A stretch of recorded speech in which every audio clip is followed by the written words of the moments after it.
मृच्छकटिकम। मृच्छकटिकम संस्कृत का एक प्रकरण ग्रंथ है जो कि शूद्रक द्वारा रचित माना जाता है। शूद्रक का समय प्रथम अथवा द्वितीय शताब्दी का माना गया है। मृच्छकटिकम में मुख्यतः दो कथाएं हैं, एक चारुदत्त की और दूसरी आदित्य की। मृच्छकटिकम का नायक चारुदत्त है जो कि एक गरीब ब्राह्मण व्यापारी है, और वसंत सेना जो एक गणिका है वो इस प्रकरण ग्रंथ की नायिका है। अब चारुदत्त से जुड़े कुछ पात्रों का परिचय और दे देता हूँ।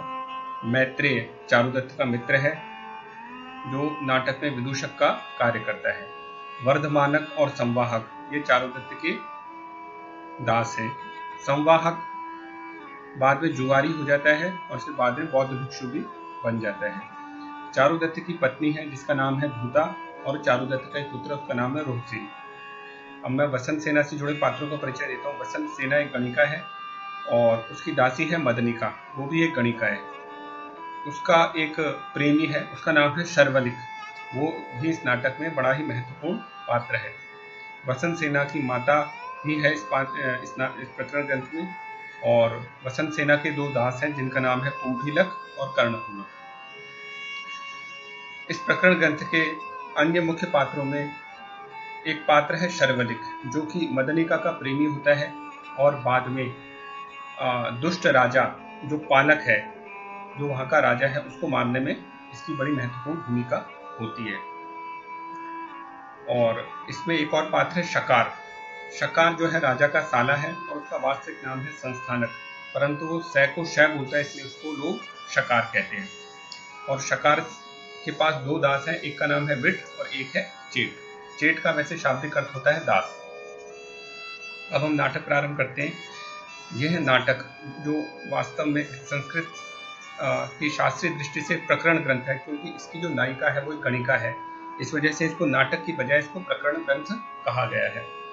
इस प्रकरण ग्रंथ में 10 अंक हैं, तो हम प्रथम अंक की कथा प्रारंभ करते हैं। सूत्रधार जो एक तरीके से नाटक का डायरेक्टर होता है, उससे शुरुआत होती है। सूत्रधार की पत्नी एक व्रत रखती है, उसे ब्राह्मण को भोजन करवाना है, और मैत्रेय ब्राह्मण उस निमंत्रण को अस्वीकार कर देता है और अपने मित्र चारुदत्त जो कथा का नायक है और उदार चरित्र है, दानी है, धर्मनिष्ठ ब्राह्मण है, जो कि अब निर्धन हो गया है, उसके पास चला जाता है। चारुदत्त गृह देवताओं की पूजा करके मैत्रेय को अपनी एक सेविका के साथ चौराहे पर संध्या के समय मातृदेवियों की पूजा के लिए भेजता है। दूसरी ओर वसंत सेना जो नाटक की नायिका है, गणिका है, उसका पीछा राजा का साला शकार, विट और एक और सेवक कर रहा है, अर्थात 3 लोग उसका पीछा कर रहे हैं। वसंत सेना उनसे पीछा छुड़ाकर रात्रि में चारुदत्त के घर में घुस जाती है। वसंत सेना पहले से ही चारुदत्त में अनुरक्त है, इस नाटक में बता दिया गया है। चारुदत्त वसंत सेना को रदनिका अपनी सेविका समझ के उसे कोई काम बताता है, लेकिन वो अंदर नहीं आती है। और रात्रि का समय है, तो चारुदत्त को ये समझ में नहीं आ रहा है कि ये वसंत सेना है या रदनिका है। लेकिन उसी समय रदनिका के साथ मैत्रेय आ जाता है और जो मार्ग में घटना हुई होती है उसका जिक्र करता है। वो कहता है कि कैसे राजा का साला और विट वसंत सेना को ढूंढ रहे थे और उन्होंने उसे अंदर आते हुए देख लिया है, इसलिए उन्होंने धमकी दी है कि तुम वसंत सेना को उसके हवाले कर दो, अन्यथा उससे निश्चित शत्रुता मानी जाएगी। अब वसंत सेना आभूषणों को, जो वसंत सेना के पास आभूषण होते हैं, वो उनको धरोहर के रूप में चारुदत्त के घर रख देती है। वास्तव में वसंत सेना चारुदत्त की दरिद्रता दूर करना चाहती थी, इसलिए वो अपने आभूषणों को उसके घर पे रख देती है और चारुदत्त उसे उसके घर पे छोड़ाता है। तो यहाँ पे हमारा पहला अंक समाप्त होता है। अब हम द्वितीय अंक की बात करते हैं। वसंत सेना की माँ चेटी को वसंत सेना को संदेश देने के लिए उसके घर भेजती है कि तुम स्नान करके देवताओं की पूजा समाप्त कर लो। फिर मदनिका वसंत सेना को अनमना से देखती है, तो उससे पूछती है कि क्या कारण है अनमना होने का। तो वसंत सेना चारुदत्त के बारे में बता देती है। मदनिका कहती है कि वो तो दरिद्र है, और वसंत सेना कहती है कि गरीब से प्रेम करने में गणिका की निंदा नहीं होती। मदनिका कहती है हाँ, इसीलिए तुमने उन्हें आभूषण भेंट कर दिए। संवाहक जो चारुदत्त का पुराना नौकर था, जुए में 10 रत्ती सोना हार गया और वसंत सेना के घर में छिप जाता है। माथुर और एक जुआरी उसको ढूंढ लेते हैं, लेकिन वसंत सेना आभूषण देकर के उसकी जान को बचा देती है। कर्णपूरक जो बलिष्ठ और वसंत सेना का नौकर है, वसंत सेना के बिगड़े हाथी से लोगों की जान बचा देता है। और उसके वसंत सेना के जब पास आता है तो वसंत सेना देखती है उसके पास उत्तरीय है जो कि किसी ने उसको दिया है, लेकिन वसंत सेना उसकी खुशबू से पहचान लेती है कि ये तो चारुदत्त का है, और चारुदत्त ही ऐसा दानी व्यक्ति है जो कि अपनी चीज किसी को दे सकता है। तो यहाँ दूसरा अंक समाप्त हो जाता है। दूसरे अंक की कथा का नाटक की मुख्य कथा से कोई ज्यादा संबंध नहीं है। अब हम तीसरे अंक पे आते हैं। आधी रात बीत चुकी है। चारुदत्त का चेट माने दास, वर्धमानक बाहर बैठक में सो जाता है। अब उनको आभूषणों की रक्षा भी करनी है। आधी रात के बाद चारुदत्त और मैत्रेय रेभिल नामक एक गायक का गीत सुन करके लौटते हैं, परंतु चारुदत्त अभी भी उस आवाज के उतार चढ़ाव वीणा की स्वरलहरी में खोया हुआ है। तो यहाँ यह दिखाने का प्रयास किया गया है कि चारुदत्त एक सहृदय व्यक्ति है जिसको कि गीत और संगीत की काफी अच्छी समझ है। अब चेट कहता है मैत्रेय से कि दिन भर मैंने आभूषण की रक्षा की, अब आपकी बारी है। फिर सब सो जाते हैं। मदनिका का प्रेमी शर्वलिक है जो ब्राह्मण है। मदनिका को दासित्व से मुक्त करने के लिए रात में सेंध लगाकर घर में घुस जाता है और आभूषण लेकर के भाग जाता है। अब ये नाटक का एक प्रमुख पात्र है शर्वलिक, जो कि मदनिका का प्रेमी है। मदनिका वसंत सेना की दासी है और मदनिका को उसके दासित्व से मुक्त करने के लिए शर्वलिक धन कमाने के लिए चोरी करता है। तो वो वहां से आभूषण लेके भाग जाता है। चोरी की सूचना सबको जगाकर रदनिका देती है। रदनिका वसंत सेना की दासी है जो वहीं रहती है। जब धूता अर्थात चारुदत्त की पत्नी को चोरी की बात पता लगती है तो वह अपनी रत्नावली मैत्रेय को देती है ताकि चारुदत्त को ये कलंक ना लगे कि उसने किसी की धरोहर को खो दिया। मैत्रेय कहता है कि इतनी अमूल्य रत्नावली हम क्यों दे दें उन आभूषणों के बदले जिनका कि हमने कोई उपयोग ही नहीं किया। तब चारुदत्त कहता है कि रत्नावली हम उस विश्वास के लिए वसंत सेना को दे रहे हैं जो उसने हम पर किया है। यहाँ तृतीय अंक समाप्त होता है। चतुर्थ अंक की बात करते हैं। शर्वलिक वसंत सेना के घर आता है और मदनिका से मिलता है और उनसे पूछता है कि क्या वसंत सेना धन लेकर तुम्हें बंधन से मुक्त कर देगी, और उसे चोरी के आभूषण दिखाता है। वसंत सेना भी उनकी बातें सुन लेती है। जब वसंत सेना और मदनिका को पता चलता है कि चोरी चारुदत्त के घर से की गई है तो दोनों को मूर्छा सी आ जाती है।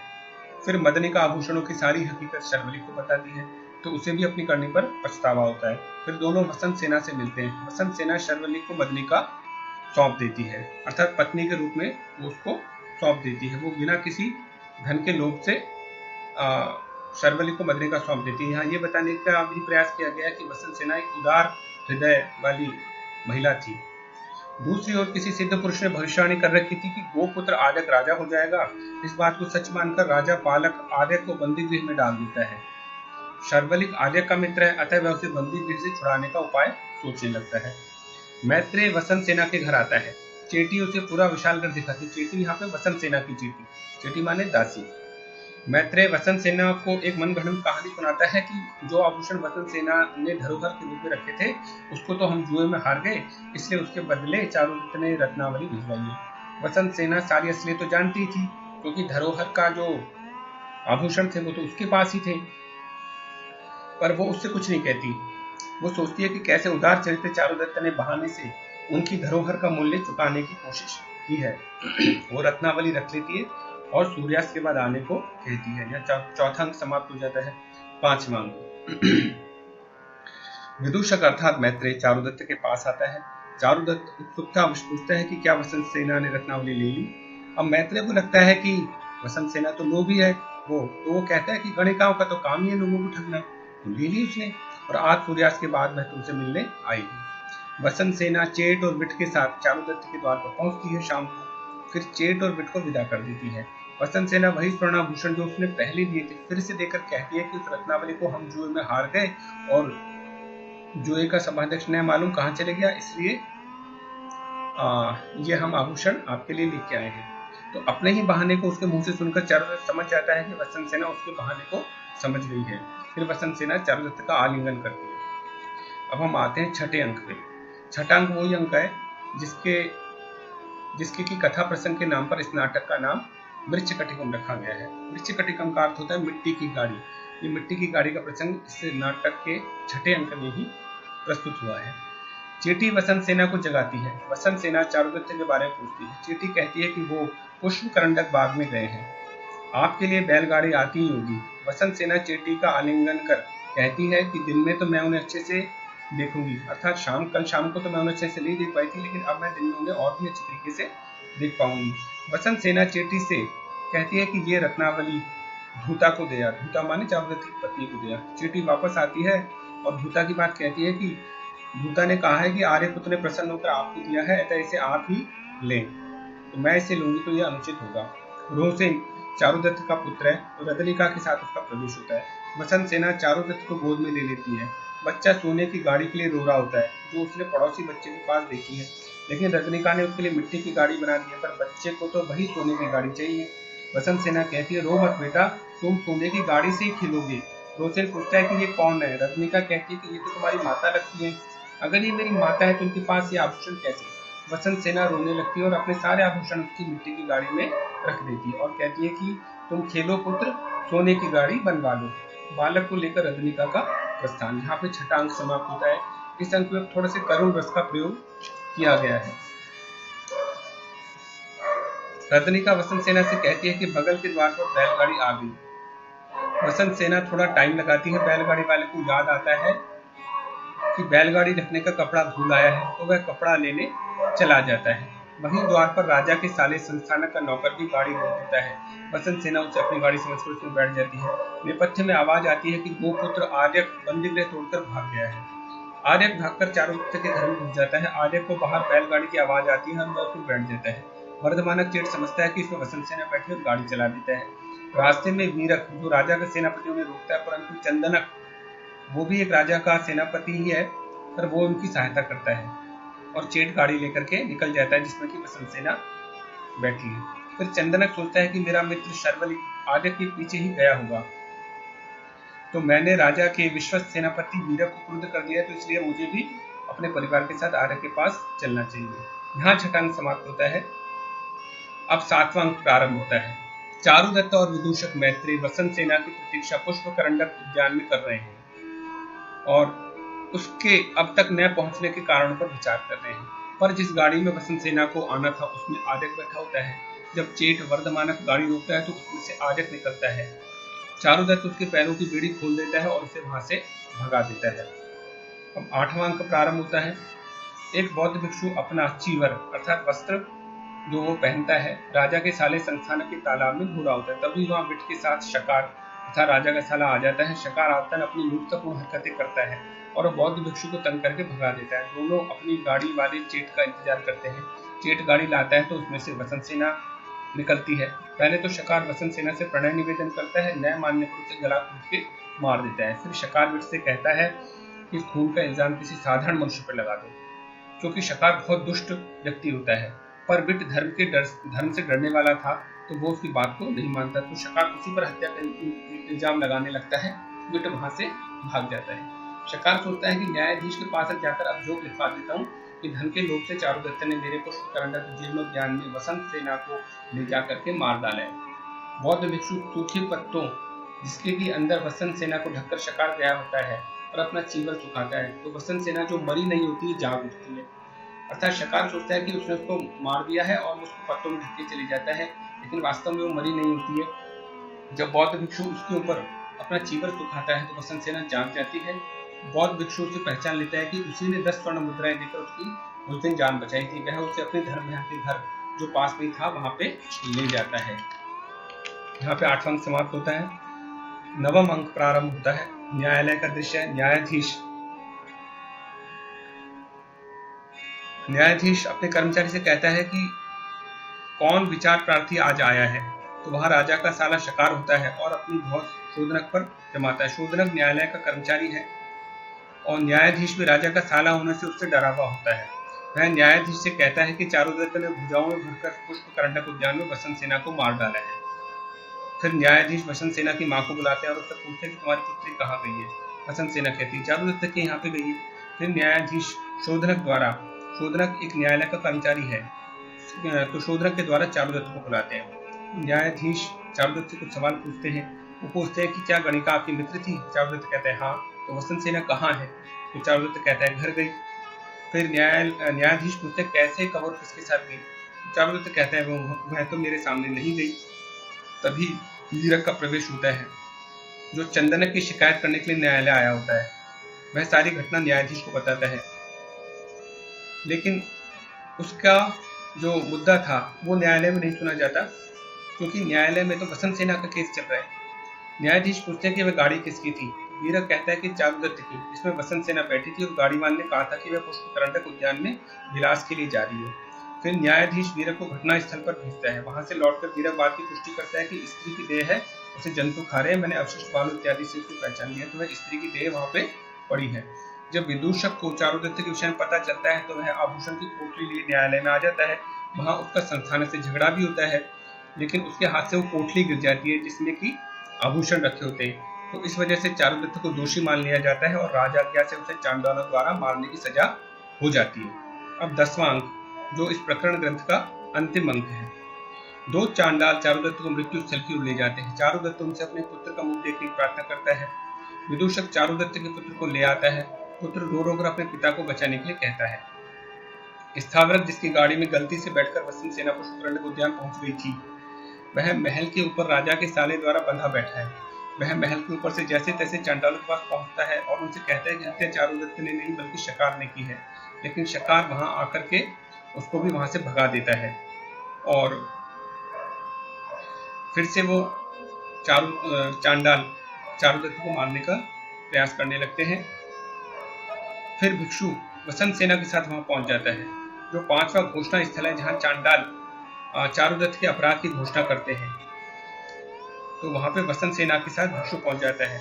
जब चांडाल चारुदत्त को सूली पर चढ़ाने वाले होते हैं, तभी वहां भिक्षु वसंत सेना पहुंच के चांडाल को बताते हैं कि वसंत सेना तो मैं हूं और मैं जिंदा हूं, तो इसमें चारुदत्त का कोई दोष नहीं है। तो चांडाल इस बात की सूचना देने के लिए यज्ञशाला में बैठे राजा पालक को देने चले जाते हैं। शकार डर के वहां से भाग जाता है।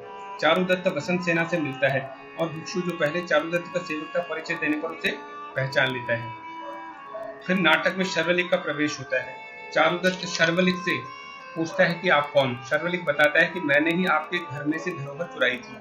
अब आर्यक ने यज्ञशाला में बैठे दुष्ट पालक को पशु की तरह मार दिया है। अब राजा आर्यक ने आपको वीणा नदी के किनारे बसी कुशावती राज्य का आपको राजा बना दिया है। अर्थात इस नाटक में क्या होता है कि शर्वलिक आकर के चारुदत्त को बताता है कि आर्यक ने, जो वहां का दुष्ट राजा था पालक, उसकी हत्या कर दी है और अब ये जो पूरा देश है वो आर्यक की धरोहर बन चुका है और आर्यक ने तुम्हें कुशावली का राज्य सौंप दिया है। फिर शर्वलिक की आज्ञा से शकार को पकड़ लिया जाता है, लेकिन चारुदत्त उसके प्राणों को बख्श देता है। दूसरी ओर धूता सती होने के लिए आग में प्रवेश कर रही होती है, तभी वहां चारुदत्त पहुंच जाता है और अपने पुत्र को गोद में उठा लेता है और धूता को बचा लेता है। विदूषक भी प्रसन्न होता है, चेटी रजनिका भी प्रसन्न होती है। शर्वलिक वसंत सेना से कहता है कि राजा चारुदत्त आपको अपनी वधू बनाते हैं। शर्वलिक, जो मदनिका का प्रेमी था, अब वसंत सेना को वो चारुदत्त से मिलवाता है। वो कहता है कि चारुदत्त आपको अपनी वधू बनाते हैं। वसंत सेना कृतार्थ हो गई, ऐसा कहती है। चारुदत्त भिक्षु को सब बौद्ध विहारों का कुलपति बना देते हैं। स्थावरक को दासत्व से मुक्त कर देते हैं और चांडालों को सभी चांडालों का प्रमुख बनाते हैं, उन चांडालों को, क्योंकि उन्होंने अधर्म का साथ नहीं दिया था।